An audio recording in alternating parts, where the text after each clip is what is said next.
olsun əziz tələbələr. Bugün mən sizə ingilis dilində saatları necə soruşmaq və necə demək qaydalarını izah edəcəm. Elə isə başlayaq. Saatları soruşmaq üçün iki məşhur ifadəmiz var. Hər ikisinin mənası saat neçədir deməkdir. What time is it? What's the time?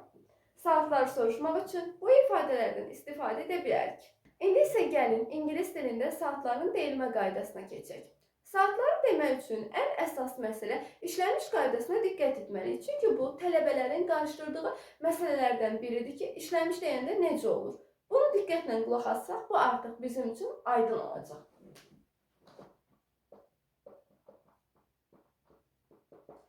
Azərbaycan dilindən fərqli olaraq ingilis dilində işləmiş sözünü demirik biz. Məsələn, götürək Azərbaycan dilində deyirik ki, saat 10-a 20 dəqiqə işləyir. İşləmiş sözünü deyirik. Amma ingilis dilində belə deyil. Biz deyirik ki, 9-dan 20 dəqiqə keçib, 10-dan 15 dəqiqə keçib, 11-dən 30 dəqiqə keçib, yarım saat keçib. Bu şəkildə. Məsələn, bir nümunə ilə izah edeyim. Bu saata baxdıqda Azərbaycan dilində gördük ki, saat 10-a 10 dəqiqə işləyib. Amma ingilis dilində belə demirik. Onun adını çəkmirik. Əsas işimiz bu 9-ladır. Baxırıq, nə yazılıb burada? 9. Deməli, saat 9-dan 10 dəqiqə keçib. İlk öncə yazırıq. It, is. Neçə dəqiqə? Dəqiqəmizi yazırıq əvvəlcə. 10. Keçmək nə oldu? Past. Neçədən dedik keçib? 9-dan. Saat 9-dan 10 dəqiqə keçib. Bu şəkildə yazırıq. Artıq burada demirik ki, ona 10 dəqiqə işləyib. Sadəcə deyirik ki, saat 9-dan 10 dəqiqə keçib. İndi isə keçək başqa bir nümunəyə. Məsələn, Azərbaycan dilində baxsaq, deyirik ki, saat 8-də 20 dəqiqə işləyib. Amma ingilis dilində deyirik ki, saat 7-dən 20 dəqiqə keçib. Onda biz başlayırıq. It is. Neçə dəqiqə? 20. Keçmək sözümüz nə idi? Past. Neçədən? 7-dən. Deməli, bizə versə ki, saatları çevirin, onda biz buradakı rəqəmə baxırıq. İşləmiş qaydasında. Buradakı rəqəmə baxırıq. Burada nə görürsə, onu gətirib sona yazacağıq. Deyirik ki, saat 7-dən 20 dəqiqəyə keçib. Daha bir başqa nümunə yazaq. Məsələn, olsun 10, 11. Deyirik ki, 11-ə 11 dəqiqə işləyib. Amma ingilis dilində deyirik ki, saat 10-dan 11 dəqiqə keçib. It is neçə?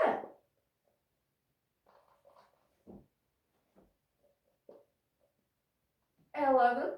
Keçib nə oldu? Past. Neçədən? Buradakı rəqəmə baxırıq. Yenə gəlirik. Əsas məsələmiz burada yazdığımız rəqəmə baxırıq. 10.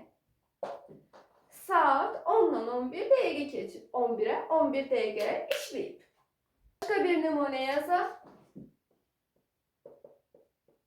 Artıq burada biz başqa bir qaydanı tətbiq edirik. 15 yazmayacağıq. 15 dəqiqəni ifadə etmək üçün quite sözündən istifadə edəcəyik. Bu həm qalmışa aiddir, həm də işləmişə aiddir. Məsələn, deyirik ki, saat 10-a 15 dəqiqə işləyib. Bunu ifadə etmək üçün yenə yazırıq. It is. Artıq 15 yazmayacaq. Quite. Onu ifadə etmək üçün bu sözdən istifadə edirik. Past olduğu kimi qalır. Sadəcə bu 15-in əvəzini tutur da. 15 yazmırıq. Olmaz. 15-in əvəzinə bunu yazır. Quite. Neçədən? Burada nə gördük? Gəlirik yenə bura baxırıq. 9. 9. Bu şəkildə olacaq.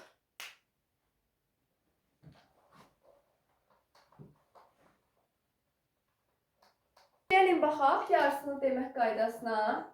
Yarısı half pastdır. Half yarıdır. Pasta, yəni yarım saat keçib. İşləmiş qaydası necə isə, yarısı da elə eyni ilə həmin qaydada deyirik. Azərbaycan dilində deyirik ki, saat 10-un yarısıdır. İngilis dilində deyirik ki, saat 9-dan yarım saat keçib. Və yarım saat ifadə etmək üçün bu ifadəni yazırıq. Məsələn, saat onun yarısıdır. Yine başlayırıq. It is. Yarım saat nədir? Half past. Neçədən? 9'dan. 9. Bu şəkildə olacaq. It's half past 9. Yine neyle başlayacağıq? It is. Yarım saat sözüm nədir? Half past. Daha sonra neçədən? 12'den. 12'den yarım saat geçip saat 1'in yarısıdır. Bu şekilde istifade edirik. Ne görürük burada? Saat 8'in yarısıdır. İngilis dilinde deyirik ki saat 7'den yarım saat geçip. Yine başlayırıq. It is. Yarım saatin nedir? İfadem var. Half past. Neçədən? 7'den. Əsas olan buradakı rəqəmə baxmaqdır. Burada nə görürüksə, sonda gətirib onu yazırıq. Bu həm işləmişə aiddir, həm də yarısına aiddir. Buradakı rəqəmimiz nədirsə, cümlənin sonunda gətirib onu yazırıq.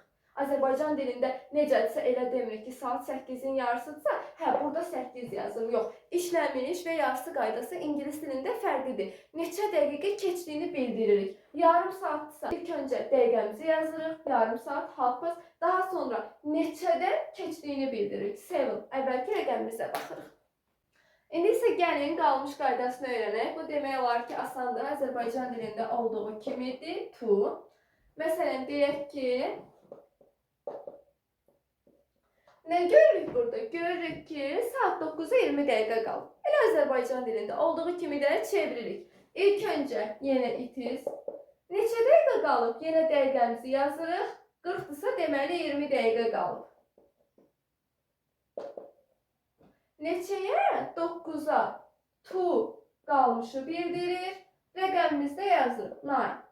Artıq buradakı yazmırıq. Azərbaycan dilində necə dedimsə o ifadəni yazıram. Saat 9'a 20 dəqiqə qalıb. It is 20 to 9. Bu şəkildə ifadə olunur. Məsələn, başqa bir nümunə deyək. Nə görürük? Saat 8'ə 7 dəqiqə qalıb. Başlayırıq. It is. Neçə dəqiqə? Dəqiqəmi yazıram. 7. To qalıb. Neçəyə? 8'ə. Olduğu kimi yazırıq. Burada artıq bu rəqəmi yazmırıq. Bu olmaz. Azərbaycan dilində necədirsə eyni qaydada. Ən birinci Azərbaycanca rəqəmi tərcümə edirəm. Nə görürük burada? Görürük ki, saat 8'ə 7 dəqiqə qalıb. Dəqiqəmizi yazırıq. Birinci neçə dəqiqə? 7 dəqiqə. To qalmışdır. Neçəyə? 8'ə. 8'də Azərbaycan dilində eyni elədir. Bura gətirib ingilis dilində 8'i yazırıq. Bu şəkildə olur. Gəlirik quarter to qaydasına. Quarter 4'də 1 deməkdir. 60'ın da 4'də 1'i olur 15. Məsələn, nə görürük burada? Saat 6'ya 15 dəqiqə qalıb. Yenə başlayırıq. It is. Burada artıq yenə 15 yazmırıq. 15'i bildirmək üçün yazırıq quarter. To qalıb. Neçəyə? Saat 6'ya. Olduğu kimi. Saat 6'ya 15 dəqiqə qalıb. Bu şəkildə yazırıq. Saat 7'ye 15 dəqiqə qalıb. 15 dəqiqə nədir? Quarter. Qalıb deyəcəyik də. Ona görə to. Həmişə saatlar bununla başlayırıq. It's. Neçə dəqiqə? 15 dəqiqə. To qalıb. Neçəyə? Saat 7'ye 15 dəqiqə qalıb. 7. Azərbaycan dilində necə deyiriksə, ingilis dilində də eyni ilə belə. Burada görürük ki, saat 4'də 15 dəqiqə qalıb. İlk öncə 15 dəqiqəmizi yazırıq. Quarter. Yəni 4'də 1. Saatlar demək üçün it's-lə başlayırıq. To qalıb. Neçəyə? 4'də. Azərbaycan dilindən fərqli olaraq ingilis dilində biz 19:30, 20:30 kimi rəqəmlərdən istifadə etmirik. Bunun əvəzinə rəqəmimizi yazırıq. Həm səhər, həm də axşamki 7-dən söhbət gedəndə eyni yazırıq. Onları necə fərqləndiririk ki, bəs səhər saat 7-dən söhbət gedir, yoxsa axşam saat 7-dən? Ona görə də bizim köməyimizə AM, PM çatır. Onları bilməklə bilirik ki, söhbət səhərdən gedir, yoxsa axşamdan. Bura çox diqqət edirik. Deməli, gecə saat 12-dən səhər saat 12-yə qədər olan saatların qarşısında biz AM yazırıq. Deməli, burada 7:00 yazılıbsa, söhbət səhər saat 7-dən gedir. Əgər 9:00 yazılıbsa və qarşısında biz AM görürüksə, deməli, söhbət səhər saat 9-dan gedir. Axşam olsaydı, biz o zaman qarşısında PM yazardıq. İndi gəlin baxaq PM-in işlənmə qaydasına. Səhər saat 12-dən gecə 12-yə qədər olan saatların qarşısında isə biz PM yazırıq. Burada 10:30 yazılıb, deməli axşam saat 10:30-dan gedir. Azərbaycan dilində desə 22:30, yaxud da 8:30 yazılır. PM də qarşısına qoymuşuq. Deməli axşam saat 8:30-dan söhbət gedir. Yəni burada Azərbaycan dilində 20:30 olardı. Və belə deyilmədiyinə görə biz PM, AM-ə görə fərqləndiririk. Gecə saat 12-də bildirmək üçün qarşısına AM yazırıq. Yəni Azərbaycanca 00. Gündüz, günorta saat 12-dən söhbət gedirsə PM yazırıq. Artıq rəqəmlər dəyişir. Deməli, gecə saat 12-dən səhər saat 12-yə qədər olan rəqəmlərin qarşısına biz AM yazırıq. AM. Artıq 12 tamam olanda o keçir PM-ə. Günorta 12-dən söhbət gedir axı. Bu olur PM yazırıq burada. Bundan sonra artıq gələnlərin qarşısında 1 olsun, 2 olsun, 3, 4 hamısında PM yazırıq. Niyə? Artıq günortanı keçdi. Hə, gəldi axşam gecə 00-a çatdı. Onu da çevrilir, olur AM yazırıq. AM olur. AM olduqdan sonra gələn saatlar isə olur məsələn gecə saat 1 AM yazırıq, 2 AM yazırıq, 3 AM yazırıq, 4, 5, 6 hamısının qarşısında biz səhər saatlarını bildirmək üçün AM yazırıq. Əziz tələbələr, ev tapşırığı olaraq bu saatları yazarsınız. Ümid edirəm ki, hər biriniz üçün faydalı video oldu.